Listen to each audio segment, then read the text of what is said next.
Blake Lively has officially had her deposition, and she had to do it in front of Justin Baldoni.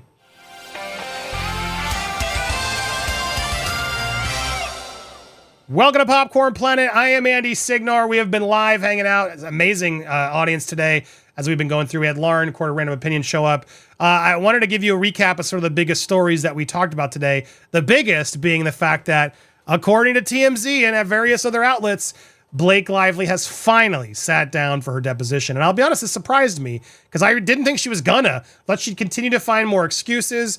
The fact that she's now sat for a deposition makes me think a settlement is now even further away from a possibility. I now actually, and I never really fully believed we'd go see this to court, but now that she's had to sit for the depo, I could see this really going all the way to court now, which would be in March. So big day. For those of you unfamiliar what a deposition is, this is the chance for Justin's side to question her under oath, to really get the facts from her. And she's got to sit there and answer everything. She can't just ignore it or say no. She's got to answer questions and she's got to tell the story. And will that story match up to her testimony later in court? That's what's going to be up for debate. So do I think there were fireworks? I don't like to speculate, but yes. The fact that Justin stepped up and showed up, which he's absolutely obligated to do and should do, because they're asking questions of her. And the only other person there who can really dispute or challenge is him. Now, while he can't sit there and like challenge her in the moment, he can take a break with the lawyers and they can ask him, what should we ask? What's going on? And so I imagine there was a lot of breaking in moments where he was sort of telling them how she, this or that, so they could then practice and prep their next round of questionings. So to be a fly on the wall, I don't expect us to hear more about this. I hope we don't. This shouldn't leak. Like, this should come out as evidence later, because if it does, it is going to make Justin's team look bad. Like, they're out there trying to make this and get stuff out there. Now, Blake's team is also clearly leaking things. I don't know who else would have spread the word that Blake's facing down her nemesis, Justin Baldoni. You go to People magazine and their headline is Justin attends in surprise move. No, it's not. It's not a surprise move, people. You scumbags. It's far from a surprise because she already won a protective order that made them have to tell her no, she would be notified in advance who would be present. So why is this a surprise? Literally, your own article mentions that it's not a surprise, but of course, People magazine got a simp for Blake Lively. But good for him for showing up. It's much harder to lie to somebody to their face. It is. And so he had to sit there calmly, collected, and just take it. Again, he's been taking it for a long time, but now he gets to hear her say it directly. That's got to be frustrating, but also kind of weirdly fulfilling to finally hear her have to say the accusations out loud. They had to talk for 7 hours. That's an intense amount of time. It can get very intense, and I'm sure Friedman was pushing those buttons because in a deposition, as I was saying earlier, lawyers will typically, because I've been in a couple, lawyers will typically coach their clients to say as little as possible. Yes or no answers. I don't know. Only answer what you're asked. Don't offer more. Don't go off on tangents, because the lawyers can use that to then go down those rabbit holes and get you to answer more. So the whole point is to sort of stay collected, calm, answer as little as possible, but answer. And so I'm sure she prepped, but no prep can handle the Friedman finger point and to try to like really unnerve her, which I'm sure there were moments that he tried to. Now, whether she took the bait, I don't know. Whether there was any confrontation aggressively or anything else, I don't know. But she had to confront Justin face to face in that room, and that's already a pretty big deal. That's a pretty big story. So we'll see if more information comes out from that, and we'll keep you posted. But to know that she finally did her deposition is a big deal. It's a big deal. Now, on top of that, lawyers were feuding yesterday in a hearing over the subpoenas, which affects me as well as Candace Owens and Perez Hilton, etc. And it's interesting because they are now, as you know, other content creators and press and outlets are all sort of trying to quash their subpoenas. And so Lively wanted to subpoena the Liner Friedman office, which is Friedman's office. She suspects that Friedman is part of Baldoni's supposed ongoing smear campaign against her, and that Friedman is using his deep Rolodex of influencer clients to circulate the campaign online. We certainly did not pay content creators, Liner Friedman attorney Garofalo said in Wednesday's hearing. The attorney argued that Lively's subpoenas, which seek information about agreements between content creators and Friedman, are overly burdensome to the firm, risk breaching privilege, and should be quashed. She also claimed that no such agreements exist, prompting the judge to question why he needed to rule on the issue in the first place. Why are you asking me to write an opinion saying you don't have to answer the question that you've answered here today in front of the crowd? It's a good question. This is exactly the point of you don't want to say too much. By now admitting that no agreements exist, well, then why can't you say that on record and show it? And so it's a game of they're all playing to be careful because Friedman's team shouldn't have to give all this client information and people just because he gave statements to press doesn't mean that's a smear campaign. This idea that there are agreements clearly it makes no sense. They go in further about Perez Hilton. Again, not trying to beef or throw shade at Perez Hilton, but he's not the most popular person online. He hasn't for a long time. A lot of people have grown to like him again. He seems to be trying to put on a good leaf. I hope that's true. Great for him. But the problem is he has a history. His history is so bad, even the Wayfarer parties called him out as irrelevant. They called him out as not a good person, etc., in their own text exchange that Blake Lively uncovered. So this idea that Wayfarer, Friedman, would employ Perez Hilton, of all people, to create an agreement with and risk losing their own license to practice law, as well as this whole case, it makes no sense. It makes no sense why you do that with anybody, let alone Perez Hilton or myself or Candace. It's just absurd, this line of thinking that they're out there trying to say. And so that's really what this is all about. They assume that they all have working relationships with Friedman and produce content criticizing him over the feud. So because Candace, Megan, and Perez seemingly have relations, which I don't even think Candace doesn't have a relationship with him, Gottlieb, Lively's attorney, pointed to past comments of Friedman, quoting him as saying, Lively has a reputation for being a B word. We've looked up. We cannot find that quote anywhere. He's never said that quote. We went and actually spent a good amount of time going through all his interviews with Megan and TMZ and Billy Bush. At no point did he actually say those words. But here's Blake Lively in court lying. And just like they did to me, saying I'm a criminal and broke the law by recording them, they're again lying to the judge. They also said that he says she's a narcissist who cannot accept how she's behaved. I mean, let's be honest, both of these quotes are true.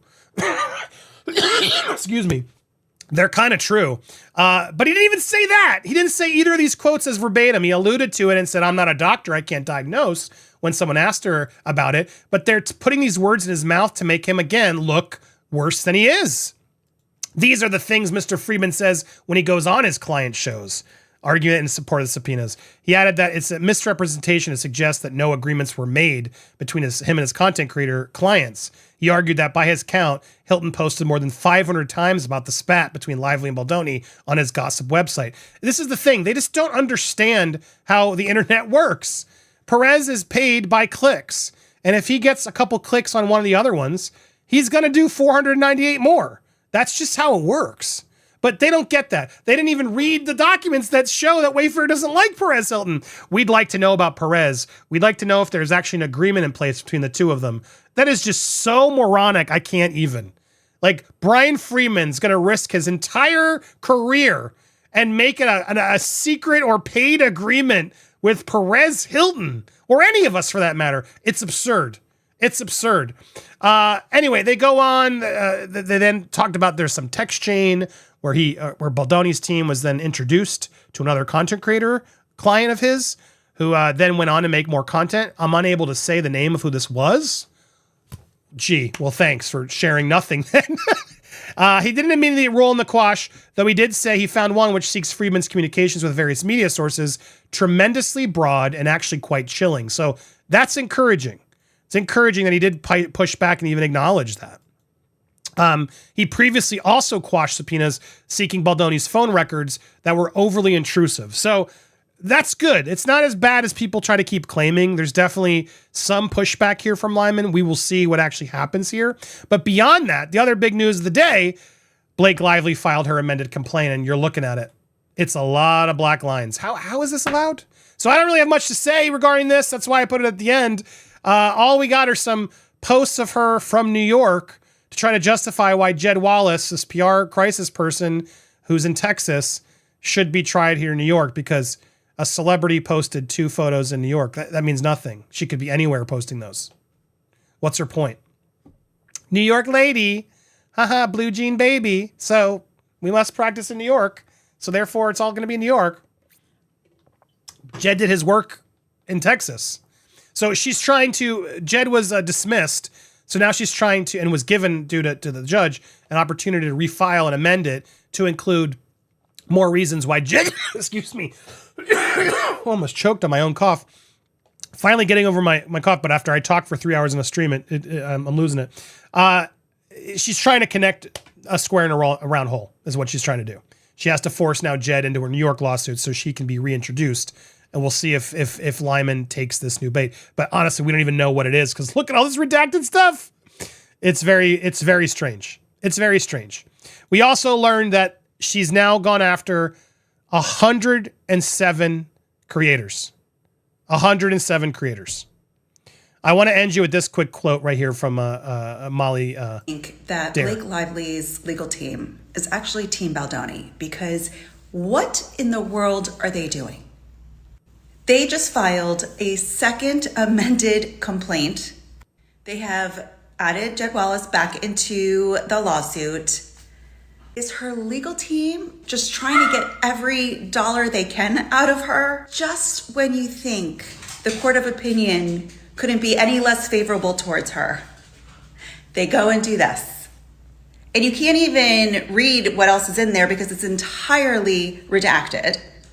There are now 107 subpoenas for content creators. Way to get the court of public opinion way against you. Everything they're doing is textbook how to make a public figure be unliked. Amen. Now, look, if you want to be more liked, what I suggest is you head over to our website, PopcornedPlanet.com. What? We need more people to sign up over the website. You can sign up. We've made it as clear as possible how to sign up now because I guess this sign up here wasn't big enough. So now click on down and pick a tier, become a member. Patreon's not going to be as active anymore. We're starting to finally get this set up. Plus the store, all this stuff's there. You can get everything here is going to help, whether you get the investor pack or just even a Nobody's Dragon shirt or a hat. It all goes towards the legal funds and our documentary. So please consider all members of the website will get first access. We are also talking live today. Should we do a city tour? Whether we have a couple episodes or an episode or the whole thing. What if I came to one of your cities and we got to watch part of it together and then did a Q&A? Would you like that? I'm considering that now. I think that could be actually pretty fun. We come out to like, I don't know, Boston, Austin, New York, big cities. And hopefully get to meet some of you guys. That'd be awesome. So stay tuned. We got a lot more going. In order to make sure you're a part of it, sign up. Whether you sign up for free or paid, go to popcornplanet.com, become a member today so that way we can get you notified when that kind of stuff happens.